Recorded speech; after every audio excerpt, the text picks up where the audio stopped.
FXN, what's up guys? Welcome back to the channel. Welcome back to another video.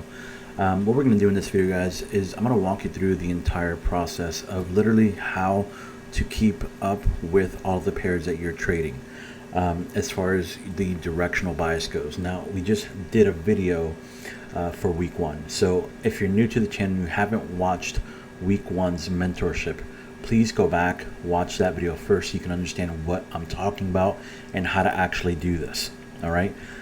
For those that are new to the channel, welcome. My name is Mark. I've been trading since 2011, and I'm here to basically show you how I trade every step of the way and give you as much guidance as I can on the strategy that I trade. So let's get right into it.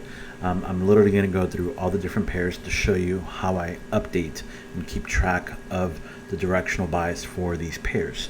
So let's go ahead and right away start off with Euro AUD. You can see that we're coming off a reset. So essentially on a lot of these pairs, guys, we're not doing much of anything, but just keeping track of where price action is. So Euro AUD coming off a reset.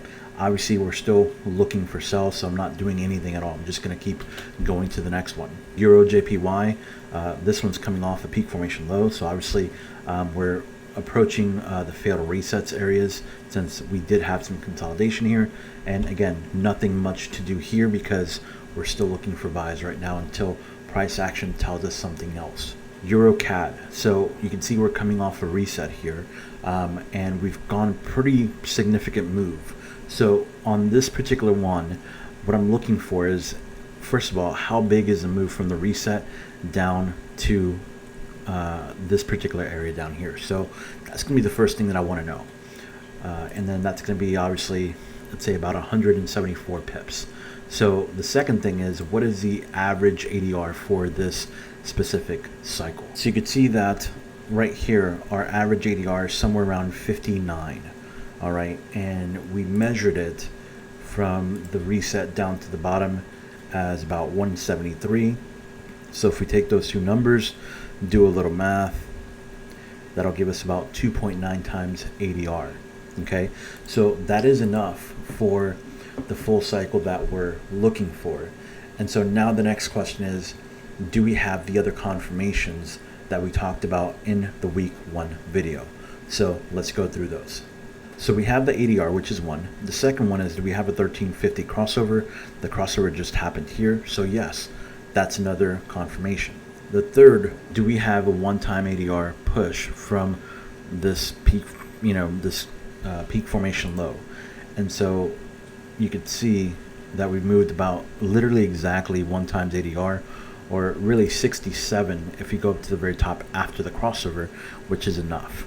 Okay, and then the next thing is, or the last thing is, did we break the closest structure?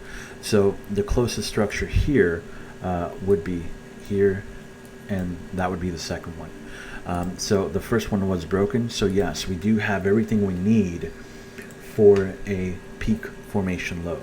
So now that I've verified all these things for the peak formation, I know that this is a peak formation, and then now I can go ahead and add that to the map now. And then now I can move on to the next pair. Euro NZD, still coming off peak formation low. We started to consolidate here, but again, nothing to update here. So I just move on to the next one. Euro Swiss, still coming off the reset here. Again, still driving prices down. The one thing that I will say about this one is I may want to revisit this move here because this move did come down aggressively and then we had a major pullback. Now the question is, do I need to split this into a cycle itself? So basically from the reset down to this right here is about 177 pips. Well, what is the current cycle ADR for this? So you can see the current cycle ADR is about 50. Okay, so if it's 50 pips, we know that we do have enough for 3 times ADR. Now the question becomes, did we get a crossover? No, we didn't get a crossover. So in that case, we just keep going, letting this go, okay, and letting this continue to play out. So there's no changes that we need to make. This is not a peak formation low because it doesn't meet the requirements that we want for a peak formation low. Euro pound coming off a failed reset and a new peak formation low, consolidating, not much to do here. We leave this alone. Euro USD, same thing, coming off a new peak formation low. Obviously, nothing to do here. We move on to the next one. So you can see that once you start to do this on a regular basis, on a daily basis, if you do this before London session, which is what I do this every day before London session, because I actually give these out to daily updates to FXN Plus members. But I do these every day, so as long as I keep up to date, they kind of become very easy to keep track of and update if I need to, obviously. So this one here, pound JPY, right, came off a peak formation high, right, and then immediately started to retrace. Okay, you see that. So this retracement behavior that's going on here, to me, is one of two things. It's either going to lead to a failed reset, or it's going to lead to a reset. Now, do I know which one it's going to lead to? No, I don't. And I don't care to know. Okay, the only thing that I do want to know is whether or not it creates a peak formation high or does it reset. That's when the only reason that I care about this is so that I could have the directional bias if you're going to trade this pair. So what I do in this particular example is, when I'm waiting for this, I actually mark this out.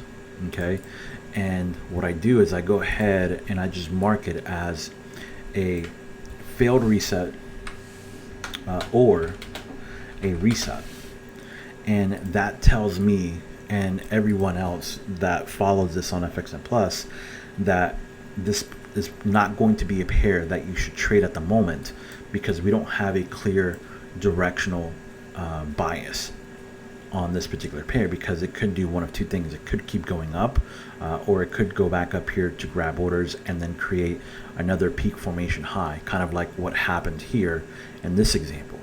Okay, and we're not speculators, and so we're not trying to gamble in our trading.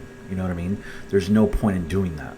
Okay, so there's so many other pairs that you can trade that there's no reason for me to risk trading a pair when I don't have a clear directional bias. So that's a huge tip when doing this. And remember, you're doing this in live, right? We're doing this every single day live, updating it. Okay, so we really don't know, is this going to continue to go higher, or is this going to just fail and grab orders, create another peak formation high? Again, we don't care which one it does. We just wanted to do it so then we have the directional bias to actually trade this particular pair. Now, some clues that we could get is we can go to the daily time frame. We could see what the bigger picture tells us, okay, and that could give us clues to what likely will happen over an extended period of time. So, for example, if we split this, right, and we have the 1 hour chart here and we have the daily here, I mean, we know clearly, we can see very clearly that we are in a huge daily uptrend, right? So we're looking for long-term buys to continue to raise prices, right? Because we've been going at this for quite some time, you could see, and so we're in a huge uptrend right now. And so obviously we expect pullbacks, and these pullbacks on the daily that happen are basically cycles that come back down again. Okay, so for example, this on the daily here, you can see that this is this area here where you have peak formation, failed reset, and then a full cycle back down again, which is perfectly fine. But again, the bigger trend from the daily is just to keep going for higher prices. So because on the daily we did get an actual close above a higher high, this could be another situation where you're going to get a small retracement. And a small retracement could mean that you could get something like this here, like this price action where you have peak formation high, failed reset, peak formation high, and then it may reset and go higher. We don't know that, and nobody knows that. Okay, we just know that based on the daily time frame, it's a very likely, price action over the long term to continue to rise. Okay, but the point that I'm trying to make here is whenever you have these situations of major pullbacks and you see that it's going back up to the previous peak formation high, okay, it's important to understand that we're not speculators. Okay, I don't care if this continues to go higher or if this fails and goes lower. I just wanted to do one or the other. and then that way I have the directional bias, and then I can go ahead and trade it. So we go over to the next one, pound AUD. This one's also coming off peak formation high. You can clearly see, based on the fact that we've already passed the reset area here, that we clearly already have enough for a full cycle. Like, meaning we're past the 2.5 range, and we're well into the end of the full cycle. So in these areas here, right, I'm expecting a peak formation low to form. Okay, the question is, when is it going to form? And the answer to that is, I don't know. Whenever it forms is whenever it forms. I don't care, again, when it actually forms. I just know what I'm looking for.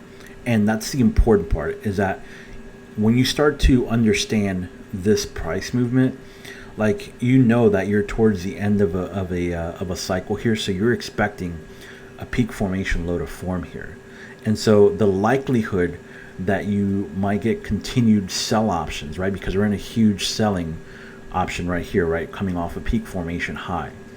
But the fact that we're towards the end of the cycle, the likelihood of you getting any kind of big, deep moves to continue to sell are, to me, very unlikely, because we're already at a full cycle.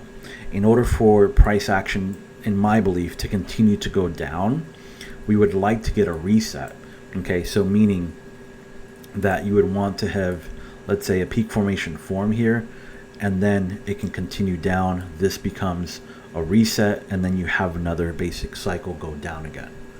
Okay, and that's totally fine. I could do that. I don't care. But at least that's the belief that I have in understanding this particular price movement as it sits right here. So for right now, we're not doing anything as far as updating this. We're just aware that there's a good possibility here that we could get a peak formation to start to form. Okay. Also, another thing to keep in mind is that if we look to the left here, it's also at a pretty decent point here of some structure here as well. So that could also help support the fact of a new peak formation forming. But again, nothing has formed yet. So we're just going to keep going to the next pair, not update it. We're just aware of that situation. Okay. Same thing here. We're on pound CAD now. Peak formation high. We had a pretty big aggressive move. We want to find out, okay, how big of a move is this, and are we close to any kind of a peak formation low? So same thing, you figure out, okay, what's the move so far? It's about 200 pips, and then what is the average ADR is the next question. So you can see here that the average ADR is somewhere in the 63 range, 65. So right now we are at literally 3.1 times ADR. Okay, so we have enough for a full cycle. So then you start to think about, okay, what are the next qualifications for getting a peak formation low? And then that's when you start to bring in the other factors of, do we have a crossover? Do we go 1 times ADR and things of that nature? So we have the crossover that just happened here. And so did we have a ADR 1 time from the bottom here? The answer is yes. We went 66 pips. The average is about 63, 65. So yes. And then did we break the previous structure, which would have been here and even here? We did break that as well. So we do have enough for a full cycle, or basically a peak formation low. And so then we can go ahead and same thing, just update it and then move on to the next pair. Next pair being pound NZD, and you can see here coming off a peak formation low, we had a retracement, and then it just started to move sideways. So this is another good example of, when price action does this kind of behavior, like you're just letting it go. Okay, you're not doing much of anything, because it's clearly consolidating. It's not going up in one direction or anything like that. It's just moving sideways. So, and there is nothing to update here unless we get a major break to the downside that breaks this previous peak formation low. And if that were to happen, then this would become a reset. Pound USD, same thing, coming off a new peak formation low. We just created it, so there's nothing much to do here or update on this one. Pound Swiss, same thing, reset. Obviously, huge move down. We're getting towards an area again where we would have enough for a full cycle, but we don't have any other components that would help us create a peak formation low, which is fine.